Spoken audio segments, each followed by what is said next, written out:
Hello students, I am Pradeep and welcome to Prajan Classes, my YouTube channel. So today I am going to explain in detail about how to write a map diagram in writing task 1 of IELTS. First of all, we have to read the instructions which are given in the map. So the maps below show the center of a small town called Islip as it is now. So on the left hand side, we have Islip town center now and plans for its development. So on the right hand side map, we see Islip town center plan development. So we have to report these. Now summarize the information by selecting and reporting the main features. So please understand this. We have to report the main features and make comparisons where relevant. Now this is again very important. I'll come to that in a few minutes. Comparisons are very important. So we can just roughly see that the map center now. There's a countryside, shops, main road, shops, housing, and we have the directions which are given. That is very important. And on the right hand side, we see that circular carriageway that has been built, and bus station, new things have come up. So we have to report all that in our map writing. So the first thing that is very important is to understand the criteria on which we are marked. So like writing task 2 in IELTS, we are judged on 4 criteria. The first is task response. This means that we have to address all the various positions in the map. The second is cohesion and coherence. So cohesion means that our sentences in a paragraph, they should be linked to each other. And coherence means that our paragraphs and introduction and overall, they should be in order. Lexical resources mean vocabulary. So students, we have special vocabulary for different tasks of writing task 1. So for maps, there is a special vocabulary which I shall demonstrate to you when we write this.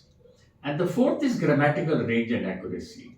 Grammatical accuracy means that there should be no mistakes in your tenses, there should be in punctuation, so there should be no mistakes in your grammar.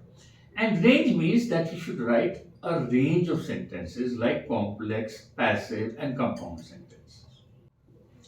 So in this lesson, you will first see an example of a band 9 answer structure. Write a model answer step by step together. Then next, learn some useful vocabulary to enhance your scope. And finally, learn some conjunctions to write compound and complex sentences. So, friends, it's a very good idea to follow the band 9 answer structure. This way, your writing is going to be more coherent and clear to the examiner. So, first, we have the introduction. In this, we should introduce the chart to the readers in 1 or 2 sentences. Then next, we have an overview that is like a conclusion in our task 2. But this is written after the introduction. So in this, we should list the main trends of the chart.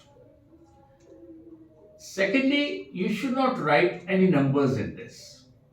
And finally, this overview basically means only general information has to be written. So then, in the structure, we have to write paragraphs. They can be 2 or 3. And in these paragraphs, we have to describe and compare the separate features which are given in the map. So, in case of maps, there are 2 different ways in which we can write the 2 paragraphs. So, in first case, we can write, report the features of the first map in para 1 and the features of the second map in para 2. And in the second, we can write and compare few features of the first and second map in para 1, and we can compare the remaining features in para 2. If need be, we can write a third paragraph also. So excellent. Now that we know the strategy, we are ready to begin writing the map. Students, there is one thing I wish to speak from the bottom of my heart, and that is you should watch this video up to the end to derive benefit from it, because I am observing that students are watching it for very less time. So it's my request that this video, if you watch it fully, and then probably write two maps, different maps on your own, taking into account all the vocabulary and structures which I have given in this video, I am sure you're going to be able to score well in this task. So let us start with the introduction. The introduction is going to be like this. Now the words which I have marked blue are the linkers. So I've started off with a comparison of, because in the question you are asked to compare important relevant data. Now next we have a comparison of the heart. So for the center I have used heart. For small I have paraphrased tiny. And now I have paraphrased presently. And for plans for its development, I have written as proposed future growth. And friends, this I have converted into a passive sentence, because you can see has been depicted. So this makes it a passive sentence and will give a score in grammar structure. Now let's move to the overall. So overall it is ostensible. Ostensible, friends, is a vocabulary word, which means very clear that Islip town center will witness substantial modifications. Now, since you are asked to report in the future, so the language vocabulary which we have to use is will. So, will witness substantial modifications. Now, which will convert it? So, which makes it a complex sentence, and convert is again a topic vocabulary into a larger shopping center, along with not only more housing facilities but also better connecting roads due to a new dual carriageway. So not only but also makes it a nice compound sentence. The first paragraph is, before the proposed development, Islip town has a countryside area in the north along with a row of shops. So as you can see in the map, in the first map, so a countryside area is shown, and we have got the directions. So it is very nice to give the directions in your answer. Along with the row of shops, you can see the first row of shops which are adjacent to the main road.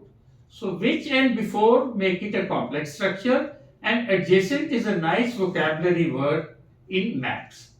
However is a linker now after the plan development. So after is again a complex structure. The above will give way to a bus station. So this is a nice vocabulary word. Give way means it will be converted into a bus station, a larger shopping center, a new car park, new housing, and a circular dual carriageway. So I have reported all the changes which have been made in the northern side. So using a linker, moreover, the main road is planned to be. So is planned to be is again vocabulary for future tense. Planned to be broadened and replaced. These are two vocabulary words. Broaden means you make it more wider, and replace means it will totally be shifted. It will totally give way to a pedestrian only footpath. Let's move to the second paragraph. Moving towards the south. Now this is again a linker to show the examiner that now we are going to talk about the south. The housing area will be shifted. So will be shifted again is showing that we are using the future tense words towards the southwest. And a new housing complex is also likely to come up. Likely to come up is again use of good vocabulary for describing future trends. In the southeast, by reducing the size of the existing park. So reducing is a vocabulary for maps. Reducing means making it lesser.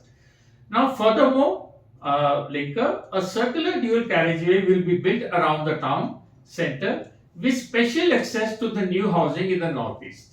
So this is what we have seen, we described it. So friends, I have used the third paragraph here to show what is going to remain unchanged. So there is no limitation that you have to just write two paragraphs. So finally, the school and housing further down the carriageway in the south that you can see here are planned to remain unchanged.